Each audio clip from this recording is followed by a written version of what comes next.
ኢያሪኮ 999 ምርቃት 1 ያጋጣሚ ሆነና ሶስታችንም የ10ኛ ክፍል ተማሪዎች ነን። ያጋጣሚ ሆነና ሶስታችንም ጎበዝ ተማሪዎች ነን። ያጋጣሚ ሆነና ሶስታችንም ጎረቤታሞች ነን።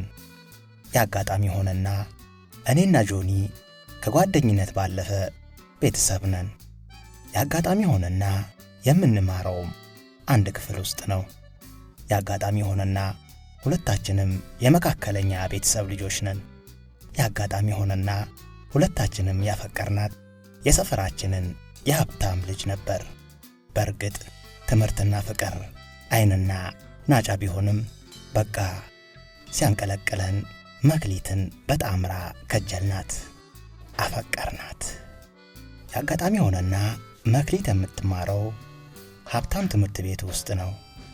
ከብዙ ጥረት ውጣ ውረድ በኋላ መክሊትን እኔና ጆኒ ከመከርን በኋላ አግባባናት።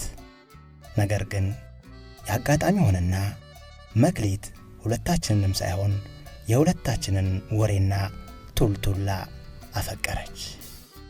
ያጋጣሚ ሆነና ብዙም ሳንጨነቅ እኔም ሆንኩ ጆኒ የመክሊትን የልብ ትርታ በፍጥነት ተረዳ ነው። ዛሬም ሁለታችንም የወሬ ክምር ሰንቀን እየጠበቅናት ነው። ድንገት የጆኒ ጭንቅላት ውስጥ ክፉ ሐሳብ ጠለቀ። እኔን በትኩረት እየተመለከተኝ የመክሊትን ጉዳይ ምን አልክ አለኝ። አልገባኝም። እንድፈራት። ምን? ደስታው ለሁለታችን ነው። በዚያ ላይ የወር አበባ ማየት ጀምራለች እኮ። ያ ማለት ለወሲብ ደርሳለች ማለት ነው። ብዙ አሰብኩ፣ አወጣው፣ አወረድኩ። በመጨረሻ ተናገርኩ። አይ እኔ ይቅርብኝ። ለምን ፈራ እንዴ?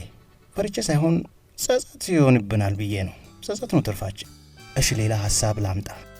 መክሊት ራሷ ድፈሩኝ ካለች በብቃት እናዝናናታለን።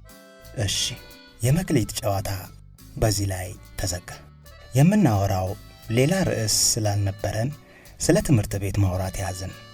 በመካከል አቶ ጆኒ አቶ የሚለው ትልቅ ሆኖ ሳይሆን ትንሽ ክብደት ለመስጠትና ሙቀት ለመፍጠር ነው።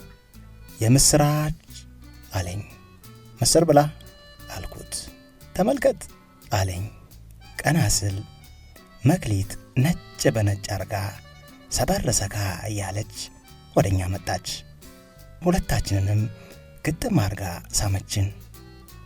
አቤት ጠረኗ ሲመች እየሳቀች ተቀመጠች። አቶ ጆኒ ሆዬ ወዲያው ቀደዳውን ጀመረ። ምን አስተማሪሽን ትወጃለሽ አላት። ሁሉም ጥሩ ናቸው። የፈረንሳይኛ አስተማሪያችንን የሚያክል ግን የለም። በጣም ስነ ስርዓት ያለው ድምፁ የሚያምር የሚያዝናና አስተማሪ ነው። ሁሉም ተማሪዎች ይወዱታል። ተናግራ ሳትጨርስ ሁለታችንም ሳቅን፣ ተንከተከትን። ምን ነው አለች። ንገራት፣ አንተ ራስህ ንገራት። እሺ አለና ጆኒ ጀመረ። የሆነ ነገር ትዝ ብሎኝ ነው። የዛሬ ዓመት የአማርኛ አስተማሪያችን ስለ ቋንቋ እያስተማረን ጥያቄ ጠየቀ። እስቲ ከአንድ ቋንቋ በላይ የሚናገር ሲል የክፍሉ ጉልቤ ግርማ ተነሳ። ጉልቤ ግርማ በጣም የታወቀ ደነዝ ነው። 1 ሲደመር 1 ሲባል 11 ይላል። መሬትን ለመጀመሪያ ጊዜ የዞረው ማን ነው ሲባል ምን አገባኝ ይላል። እጁን አወጣና 5 ቋንቋዎችን እችላለሁ አለ። ምን አሉት አስተማሪው። አማርኛ፣ አራርኛ፣ ህንድኛ፣ ወፍኛ፣ ገምኛ። እስቲ በእንግሊዝኛ አባቴ ይሞት በል። ሜይ ፋዘር ዴድ። እስቲ የእናቴ ሆድ ዥንጉርጉር ነው በል። ማይ ማዘር ስቶማችስ ብላክ ኤንድ ዋይት። ደደብ አትችልም። እሺ ህንድኛ ተናገር እስቲ። ቾልኪ ፒኬ ኪያሄ ቾልኪ ኒቼ። ምን ማለት ነው ሲሉት ትንሽ ዕውቀት አደገኛ ነች አላቸው። ታዲያ ውጪ ትርጉሙን ሲነግረን በሳቅ ፈርስ አለን። መክሊት ራሷ ህንደኛ ስለምትችል ዋው በጣም ባለጌ ተማሪ ነው፣ በጣም ባለጌ ልጅ ነው አለችና ሳቀች።